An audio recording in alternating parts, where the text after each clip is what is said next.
Hey guys, what's up? Welcome back here to today's episode of The Fishing Teacher, and really appreciate you guys coming by the channel to spend some time with me on the video today.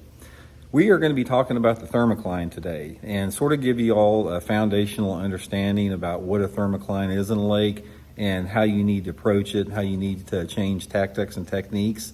So I think after you get done watching this, if you don't really know much about the thermocline, you'll have a pretty good understanding of what it's about in today's video.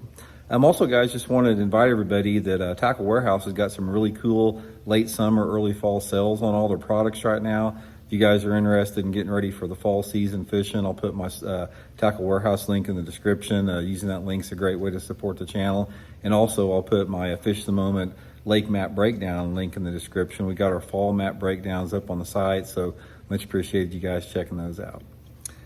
Okay guys, what is the thermocline? To put in simple terms, a thermocline is a depth in a lake where there's a radical temperature change.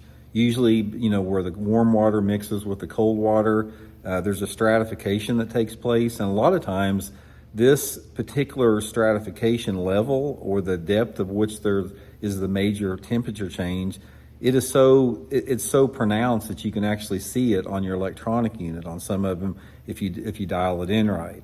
So basically, here's how it affects the fish. The thermocline usually establishes somewhere in the summertime of the year, usually anywhere between like late June to maybe early August, something like that, depending upon the part of the country you're in. And the depth of which the lake has a thermocline at is dependent upon how deep the lake is. A lot of times it has to do with the water clarity. There's several factors, whether it's current or not. But for most lakes across the country, this thermocline is usually going to occur anywhere between, say, like 15 to 25 feet, sort of in that zone there. Now, here's the main thing that you have to consider or have to, focus in on when you're dealing with thermocline in the summertime of the year. Usually what happens is when that thermocline forms and when it's really pronounced, the colder water that's on the bottom there, it usually lacks the oxygen content that the warmer water has. So therefore, once you have a significant thermocline form in the lake, you don't have really good oxygen levels below a certain depth. That's why in the summertime of the year, specifically mid and late summertime of the year, you have a lot of fish that are suspended in the summertime.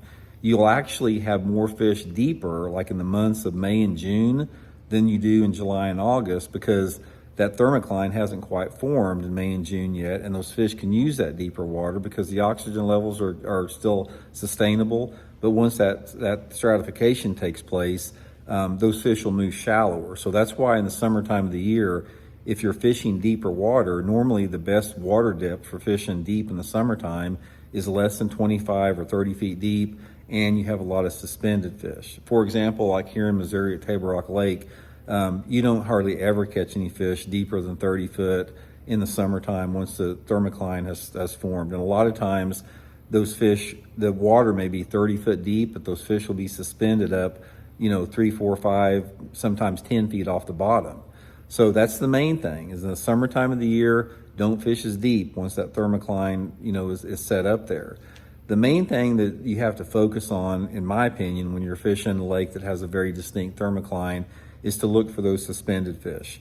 And the suspended fish obviously are going to be found out a lot off the end of the points, maybe over some of the ditches. Obviously, I don't live scope, so I'm not going to go out there and graph around for them with my spotlighter, but I can still fish for those fish with my 2D sonar by concentrating on those main lake and secondary points. I'll usually graph out there in anywhere between 15 to 30 foot of water, and I'm paying close attention to where I see the bait fish. Most of the bait fish that you're going to find in the summertime of the year, once a lake has a thermocline, is going to be anywhere between 10 to 20 foot deep, and that's a good indication that there may be some bass in and around that point if you see those shad schools. Personally, in my opinion, guys, once that thermocline sets up in July and August, I go shallow. I don't even mess with trying to fish deep in the summertime. I think there's a big enough population of fish that live shallow in July and August that you can actually compete with a lot of those deeper fish, with the exception of like fishing up north. But if you look back historically, a lot of the summertime tournaments, like the Bassmaster Classic, once they were held in the summertime, they're usually won in shallow water versus like the traditional offshore deep cranking, football head jig fishing that some people do in the summertime.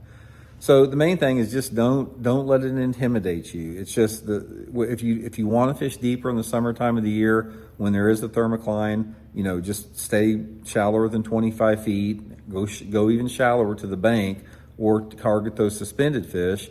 And usually by about sometime in September, the stratification and the thermocline starts to break up. And most of the time, by like the end of September and the first part of October, thermocline is pretty much gone, and those fish will return and they'll start using deeper and deeper water. That's why, like in late October and November and December, I catch a lot of fish down this part of the country in 45 to 60 feet of water, because those fish can start using that depth, a little bit better now since the oxygen levels are better. So anyway, guys, hope that's a good understanding for it, and hope it helps you all out. We'll talk later.